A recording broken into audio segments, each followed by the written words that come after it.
हरे कृष्णा दोस्तों, उम्मीद है आप सब स्वस्थ होंगे। श्री हरि की असीम कृपा आप सब पर बनी होगी। आज की हमारी नई वीडियो में गीता पाठ में आपका फिर से स्वागत है। दोस्तों, बहुत सी बार कुछ ब्राह्मण लोग बहुत से लोगों को बोलते हैं कि आपके घर में अशांति इसीलिए है कि आपके पितर आपसे नाराज़ हैं, वो आपसे रुष्ट हैं, उनकी शांति नहीं हुई है। तो दोस्तों, इसका सबसे आसान और सबसे सटीक उपाय आज मैं आपको एक बता रहा हूँ। अगर घर में, किसी भी घर में अगर कोई एक भी इंसान गीता का पाठ करता है, प्रतिदिन गीता पढ़ता है, चाहे वो थोड़ी ही पढ़े, तो उस परिवार के जो पितृदेव होते हैं, जिन्हें मुक्ति नहीं मिली हुई होती, वो भी ऊपर ये देखकर खुश होते हैं कि हाँ, अब हमें मुक्ति मिल जाएगी। हमारे परिवार का ही एक बंदा हमें मुक्ति दिलाने के लिए घर में गीता का पाठ कर रहा है और अब हमें इस जीवन मरण के चक्कर से छुट्टी मिल जाएगी। तो दोस्तों, पितरों को भी मुक्ति दिलाने का सबसे सटीक और आसान उपाय श्री भगवत गीता का पाठ ही है। तो आइए शुरू करते हैं आज का अपना पाठ। यम ही न व्यथन ये ते पुरुषुभय समुदम ख सुखम धीरम सोसम मृतवाय कल्पते। हे पुरुष श्रेष्ठ अर्जुन, जो पुरुष सुख तथा दुख में विचलित नहीं होता और इन दोनों में संभाव रखता है, वह निश्चित रूप से मुक्ति के योग्य है। जो व्यक्ति आत्म साक्षात्कार की उच्च अवस्था प्राप्त करने के लिए दृढ़ प्रतिज्ञ है और सुख तथा दुख के प्रहारों को संभाव से रह सकता है, वह निश्चय ही मुक्ति के योग्य है। वर्णाश्रम धर्म में चौथी अवस्था अर्थात संन्यास आश्रम कष्ट साध्य अवस्था है, किंतु जो अपने जीवन को सचमुच पूर्ण बनाना चाहता है, वह समस्त कठिनाइयों के होते हुए भी संन्यास आश्रम अवश्य ग्रहण करता है। ये कठिनाइयां पारिवारिक संबंध विच्छेद करने तथा पत्नी और संतान के संबंध तोड़ने के कारण उत्पन्न होती हैं, किंतु यदि कोई इन कठिनाइयों को सह लेता है तो उसके आत्म साक्षात्कार का पथ निष्कंटक हो जाता है। अतः अर्जुन को क्षत्रिय धर्म निर्वाह में दृढ़ रहने के लिए कहा जा रहा है। भले ही 100 जनों या अन्य प्रिय व्यक्तियों के साथ युद्ध करना कितना ही दुष्कर क्यों न हो। भगवान चैतन्य ने 24 वर्ष की अवस्था में ही संन्यास ग्रहण कर लिया था। यद्यपि उन पर आश्रित उनकी तरुण पत्नी तथा वृद्धा माँ की देखभाल करने वाला कोई नहीं था, तो भी उच्च दर्श के लिए उन्होंने संन्यास ग्रहण किया और अपने कर्तव्य पालन में स्थिर बने रहे। बहुबंधन से मुक्ति पाने का यही एकमात्र उपाय है। नास्तो विघ्नते भावो न भावो विघ्नते सतः उभयोरपि दृष्टो सन सत्न योत्त सत्व तत्वदर्शी।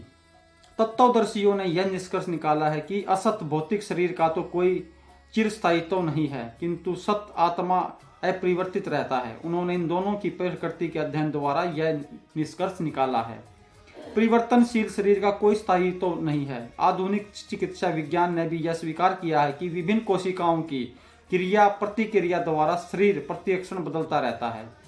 इस तरह शरीर में वृद्धि तथा वृद्ध अवस्था आती रहती है, किंतु शरीर तथा मन में निरंतर परिवर्तन होने पर भी आत्मा स्थायी रहता है। यही पदार्थ तथा आत्मा का अंतर है। स्वभावतः शरीर नित्य परिवर्तनशील है और आत्मा शाश्वत है। तत्वदर्शियों ने, चाहे वे निर्विशेषवादी हों या सगुणवादी, इस निष्कर्ष की स्थापना की है। विष्णु पुराण में कहा गया है कि विष्णु तथा उनके धाम स्वयं प्रकाश से प्रकाशित हैं। ज्योतिषी विष्णु, पूर्व भवानी विष्णु। सत तथा असत शब्द आत्मा तथा भौतिक पदार्थ के ही द्योतक हैं। सभी तत्वदर्शियों की यह स्थापना है। यहीं से भगवान द्वारा अज्ञान से मोहग्रस्त जीवों को उपदेश देने का शुभारंभ होता है। अज्ञान को हटाने के लिए आराधक और आराध्य के बीच पुनः शाश्वत संबंध स्थापित करना होता है और फिर अंश रूपी जीवों तथा श्री भगवान के अंतर को समझना होता है। कोई भी व्यक्ति आत्मा के अध्ययन द्वारा परमेश्वर के स्वभाव को समझ सकता है। आत्मा तथा परमात्मा का अंतर अंश तथा पूर्ण के अंतर में के रूप में है। वेदांत सूत्र तथा श्रीमद् भागवत में परमेश्वर को समस्त उद्भावों अर्थात प्रकाश का मूल माना गया है। ऐसे उद्भाव का अनुभव परा तथा प्राकृतिक कर्मों द्वारा किया जाता है। जीव का संबंध प्रकृति से है, जैसे कि 7वें अध्याय से स्पष्ट होगा। यद्यपि शक्ति तथा शक्तिमान में कोई अंतर नहीं है, किंतु शक्तिमान को परम माना जाता है और शक्ति या प्रकृति को गौण। अतः सारे जीव उसी तरह परमेश्वर के सदैव अधीन रहते हैं, जिस तरह सेवक स्वामी के या शिष्य गुरु के अधीन रहता है। अज्ञान अवस्था में ऐसे स्पष्ट ज्ञान को समझ पाना असंभव है। अतः ऐसे अज्ञान को दूर करने के लिए सदा सर्वदा के लिए जीवों को प्रबुद्ध करने हेतु भगवान भगवत गीता का उपदेश देते हैं। अविनाशी तु तदिद्धि ये न सर्वमिदं ततम विनाशम व्यवसायस्य न कश्चित् कर्तुम हर्तिम। जो सारे शरीर में व्याप्त है उसे ही तुम अविनाशी समझो। उस अव्यय आत्मा को नष्ट करने में कोई विस्मर्थ नहीं है। इस श्लोक में संपूर्ण शरीर में व्याप्त आत्मा की प्रकृति का अधिक स्पष्ट वर्णन हुआ है। सभी लोग समझते हैं कि जो सारे शरीर में व्याप्त है वह चेतना है। प्रत्येक व्यक्ति को शरीर में किसी भी अंश या पूरे भाग में सुख दुख का अनुभव होता है, किंतु चेतना की यह व्याप्ति किसी के शरीर तक ही सीमित रहती है। एक शरीर के सुख तथा दुख का बोध दूसरे शरीर को नहीं हो पाता। फलतः प्रत्येक शरीर में व्यष्टि आत्मा है और इस आत्मा की उपस्थिति का लक्षण व्यष्टि चेतना द्वारा परिलक्षित होता है। इस आत्मा को बाल के अग्रभाग के 10,000वें भाग के तुल्य बताया जाता है। यानी जो हमारे शरीर में जो आत्मा है उसका जो साइज बताया गया है, इसके अनुसार भगवत गीता के अनुसार वो इतना बताया गया कि जो हमारे बाल की नोक होती है उसका 10,000वां भाग। बाल ग्रसत भाग्य से सतधा कल्पिस्तश्च भागो जीवश्च विज्ञेय चांतन्या कल्पते। यदि बाल के अग्र भाग को 100 भागों में विभाजित किया जाए और फिर इनमें से प्रत्येक भाग को 100 भागों में विभाजित किया जाए तो इस तरह के प्रत्येक भाग की माप आत्मा का परिमाप है। इसी प्रकार यही कथन निम्नलिखित श्लोक में मिलता है। केशा गृहसत्य भाग्य से शांताहम सात्मकम जीवम सूक्ष्म स्वरूपोश्च संग ख्याति तो ही चित्कणम। आत्मा के परमाणुओं में अनंत कण हैं जो माप के बाल के अगले भाग नोक के 10,000वें भाग के बराबर हैं। इस प्रकार आत्मा का प्रत्येक कण भौतिक परमाणुओं से भी छोटा होता है और ऐसे असंख्य कण हैं। यह अत्यंत लघु आत्म स्फुलिंग भौतिक शरीर का मूल आधार है और इस आत्म स्फुलिंग का प्रभाव सारे शरीर में उसी तरह व्याप्त है जिस प्रकार किसी औषधि का प्रभाव व्याप्त रहता है। आत्मा की यही धारा विद्युत धारा सारे शरीर में चेतना के रूप में अनुभव की जाती है और यही आत्मा के अस्तित्व का प्रमाण है। सामान्य से सामान्य व्यक्ति भी समझ सकता है कि यह भौतिक शरीर चेतना रहित होने पर मृतक हो जाता है और शरीर में इस चेतना को किसी भी भौतिक उपचार से वापस नहीं लाया जा सकता। अतः यह चेतना भौतिक संयोग के फलस्वरूप नहीं है अपितु आत्मा के कारण है। मुंडक उपनिषद में सूक्ष्म आत्मा की ओर अधिक विवेचना हुई है। एषोश्च गुणारात्मा चेतसा वेदितव्यो यस्मिन् प्राणम पंचधा सविवेशम प्राणेश्चतम सर्वमोतम प्रजानाम यस्मिन् विशुद्धे भिवत्येष आत्मा।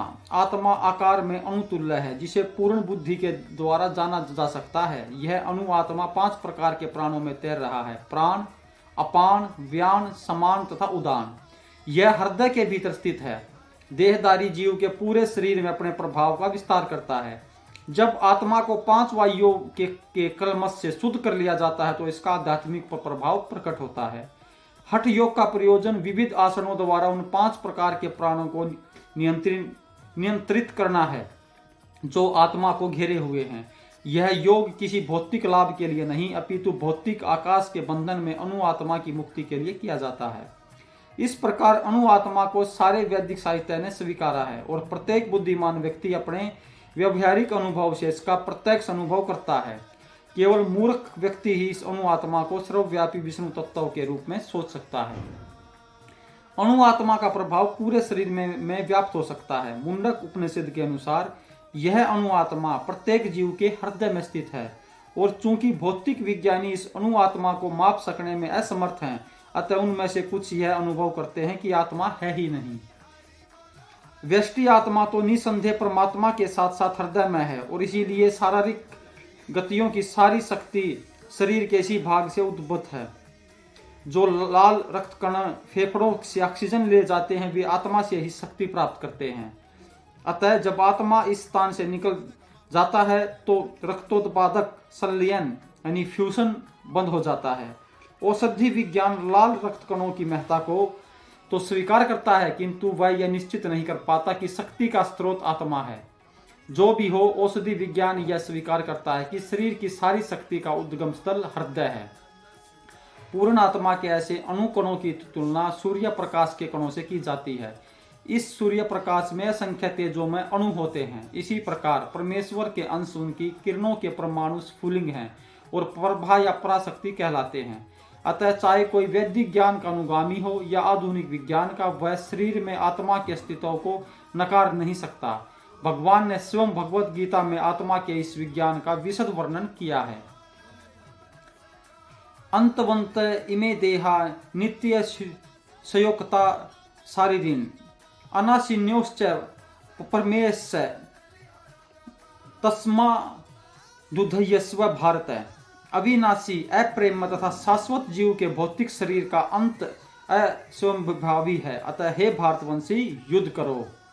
भौतिक शरीर स्वभाव से नाशवान है, यह तत्क्षण नष्ट हो सकता है, और 100 वर्ष बाद भी यह केवल समय की बात है। इसे अनंत काल तक बनाए रखने की कोई संभावना नहीं है, किंतु आत्मा इसका सूक्ष्म है और इसे शत्रु देख भी नहीं सकता, मारना तो दूर रहा।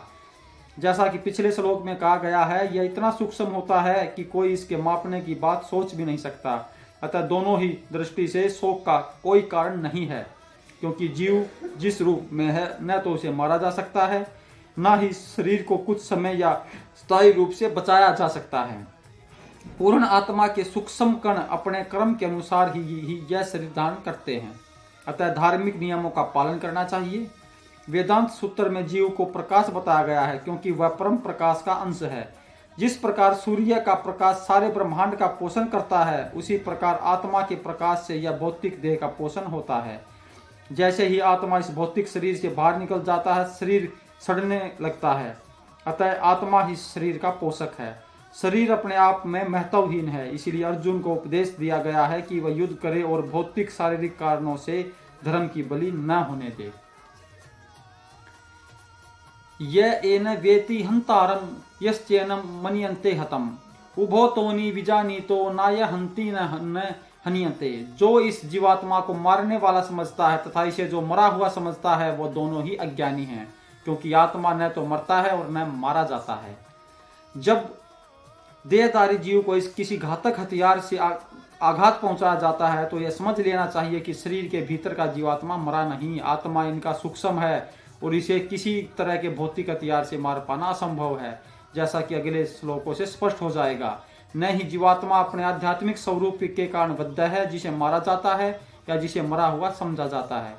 वह केवल शरीर होता है, किंतु इसका तात्पर्य शरीर के वध को प्रोत्साहित करना नहीं है। वैदिक आदेश है, माँ हिस्यातम सर्वाभूतानि, किसी भी जीव की हिंसा न करो। ना ही जीवात्मा अवैध है का अर्थ है यह है कि पशु हिंसा को प्रोत्साहन दिया जाए। किसी भी जीव के शरीर की अधिकार हत्या करना निंदा है और राज्य तथा भगवान विधान के द्वारा दंडनीय है, किंतु अर्जुन को तो धर्म के नियमानुसार मारने के लिए नियुक्त किया जा रहा है, किसी पागलवश नहीं। दोस्तों, आज का पाठ इतना ही। कल आगे के पाठ के लिए आपसे फिर मिलते हैं।